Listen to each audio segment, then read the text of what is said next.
7-year-old has face-to-face with Black Bear, and this happened. One fateful morning, 7-year-old Huxley convinced his mom that it was all right to take a ride down the street on his scooter. What at first seemed like a normal ride down the street quickly took a very interesting turn. What this young man encountered on his journey will surprise you. Huxley was a bright-eyed 7-year-old boy with an insatiable love for adventure. Living in a small town nestled in the western Canadian wilderness, he found joy in the simple pleasures of childhood. His days were filled with imaginary battles inspired by his favorite Pokemon characters, exploring the great outdoors, and above all, riding his beloved scooter.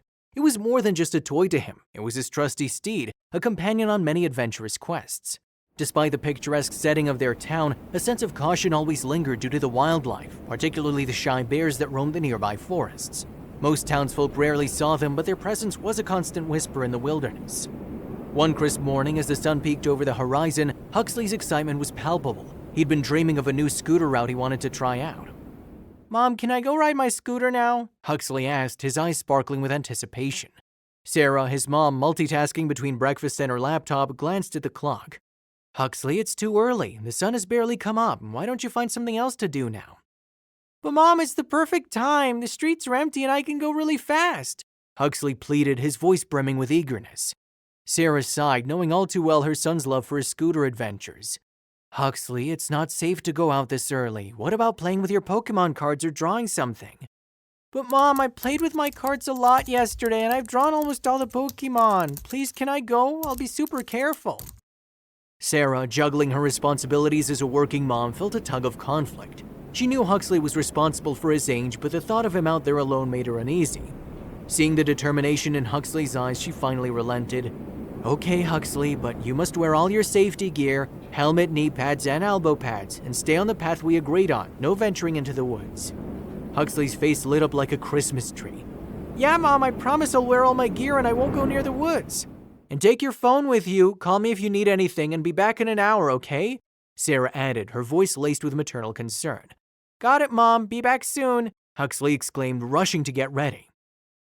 Sarah watched her son gear up, each piece of safety equipment a small armor against her worries. She couldn't help but smile at his enthusiasm, a reminder of the simple joys of childhood. "Remember, stay where people can see you and be careful," she called out as Huxley opened the door, his scooter already in hand. "I will, Mom, bye," Huxley shouted back, bursting with excitement as he stepped out into the fresh morning air. As the door closed behind him, Sarah couldn't shake off a slight sense of unease. She trusted Huxley, but the mother in her always worried. The presence of wildlife, especially the bears, was a constant reminder of the unpredictability of nature. From the window, she watched Huxley scoot away, his figure growing smaller until he turned the corner. With a deep breath, she turned back to her work, hoping that the day would be just another normal day in their small, peaceful town. Huxley, oblivious to his mother's worries, was in his element. The cool morning air brushed against his face as he zipped down the familiar streets, feeling like a superhero on his trusty scooter. In his mind, he was on an epic adventure, dodging obstacles and villains, a young explorer in the vast wilderness of his imagination. Little did he know his simple morning ride would soon turn into an adventure far beyond his wildest dreams, a tale that he would recount for years to come, a story of courage, wonder, and the unexpected encounters that life sometimes throws our way. Huxley's scooter wheels hummed against the pavement, the early morning sun casting long shadows on the quiet streets of the small Canadian town. He reveled in the sense of freedom, the cool breeze ruffling his hair, his heart beating in sync with the rhythm of his ride. The town was still waking up, the tranquility of the morning punctuated only by the sound of his scooter. As he turned a familiar corner, his world suddenly came to a staggering halt. There, no more than 15 feet in front of him, stood a massive black bear. Huxley's eyes widened in disbelief. The bear, easily towering over 6 feet when standing on its hind legs, was an imposing figure. Its fur was a deep, glossy black, the muscles beneath rippling with every subtle movement. The bear's claws, visible even from a distance, looked like dangerous curved daggers capable of tearing through anything with ease. Its teeth, glimpsed briefly as the bear sniffed the air, were like rows of ivory daggers. For a moment, time seemed to stand still as Huxley and the bear locked eyes. Huxley's heart pounded in his chest, a surge of fear paralyzing him. He knew he should run, but his legs refused to move. The bear, perhaps curious or simply surprised, began to lumber slowly toward him. At that critical moment, John, Huxley's neighbor, happened to glance out of his kitchen window. His eyes widened in shock at the scene unfolding before him. Without a second thought, he bolted out of his house, his mind racing with what he could do to save the boy. "Huxley, back away slowly," John shouted as he ran towards them, waving his arms frantically to grab the bear's attention. Huxley, jolted out of his frozen state by John's voice, began to inch backwards, his eyes still locked on the bear. The bear paused, its gaze shifting between Huxley and the approaching man. John, realizing the need to do something more drastic, grabbed a large rock from the ground and hurled it towards the bear. The rock landed with a thud near the bear, enough to startle it. The bear turned its attention towards John, a low growl rumbling in its throat. "Keep moving, Huxley, go home," John yelled, keeping his eyes on the bear. Huxley, his survival instincts kicking in, turned and started scooting away as fast as he could, his heart racing with fear. Meanwhile, the commotion had attracted the attention of other neighbors. Doors flew open and people began pouring out, armed with pots, pans, and anything that could make noise. The clanging and shouting grew into a cacophony, a desperate attempt to scare the bear away. The bear, now confused and agitated by the noise in the crowd, gave one last look at John before turning and lumbering away, disappearing into the nearby woods. John, panting and shaken, turned to see Huxley scooting away as fast as his legs could carry him. The other neighbors, still clanging their pots and pans, started to gather around John.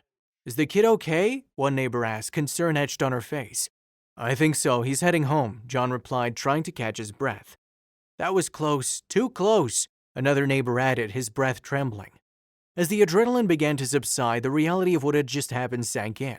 They had just faced one of nature's most formidable creatures, and it was a sobering reminder of the wilderness that surrounded their small town. Back at home, Huxley burst through the door, tears streaming down his face, his body trembling with the aftershock of fear. Sarah, hearing the commotion, rushed to her son, her face a mask of worry. "Huxley, what happened? Are you okay?" she asked, pulling him into a tight embrace. Through his sobs, Huxley recounted the encounter, each word punctuated by a shaking breath. "The bear, Mom, it was so big and it came towards me. John saved me."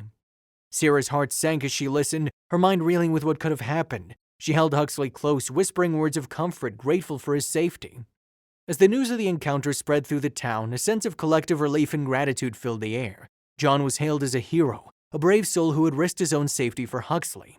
That evening, as Huxley lay in bed, the events of the day replayed in his mind. The terrifying image of the bear, the sound of John's voice, the clamor of the neighbors, it all blended into a vivid reminder of the day he came face to face with a giant of the wild. For Sarah, the incident was a stark reminder of the delicate balance between their idyllic town and the untamed wilderness that surrounded it. She made a mental note to be more vigilant, to ensure that Huxley's adventures were safe even in their seemingly peaceful town. As the town settled back into its routine, the encounter with a bear became a story told and retold, a tale of bravery, community, and the ever-present reminder of the wild just beyond their doorsteps. For Huxley, it was an adventure he'd never forget, a moment when the imaginary world of his games collided with the raw power of nature. And for everyone who heard the tale, it was a reminder of the courage and strength that can emerge in the face of fear, a testament to the spirit of a small town and its people. The next day, Sarah was asked if she could do a small interview about the previous day and lingering worry. The reporter's microphone was directed towards her, capturing her every word. "When I first heard the news about a bear on the loose, I didn't think much of it," Sarah began, her voice steady but tinged with emotion. "You hear these things sometimes in our town, but you never think it'll affect you directly. Wasn't until Huxley came home, tears streaming down his face, that the reality hit me." The camera panned to a still image of the street where the encounter occurred, then back to Sarah. "I'm just so grateful he's okay. It could have ended so differently. My heart goes out to John, our neighbor. He's a hero in my eyes." Next, the camera shifted to Huxley, who sat with a quiet composure unusual for his age. The reporter asked, "Huxley, what were you thinking when you saw the bear?" Huxley looked directly into the camera, saying, "I was scared, really scared, but I remember what my mom always said about staying calm. I guess I just did what I had to do." "And how do you feel now about what happened?" the reporter probed. "I feel lucky," Huxley answered. "Lucky that John was there and that I got away. It's something I'll never forget." The scene then cut to John standing in his front yard. The reporter introduced him as the neighbor who intervened to save Huxley. John, with a modest demeanor, said, "I just did what anyone would do in that situation. I must say, I've never seen a child stay as calm and collected as Huxley. It was impressive how he handled himself in the face of such danger." The interview concluded with the reporter standing on the street where the incident took place. This young boy's encounter is a stark reminder of the wildlife that shares our town. Huxley's story shows not just the bravery of a young boy and the quick actions of a neighbor, but also the importance of being aware of our surroundings. It's a lesson for all of us living here to stay vigilant and always be prepared for the unexpected. Huxley is lucky to be alive, and it's thanks to the community spirit and awareness that he is safe today. If adrenaline-inducing tales like this are what you enjoy, then subscribe and keep coming back for stories equally as suspenseful.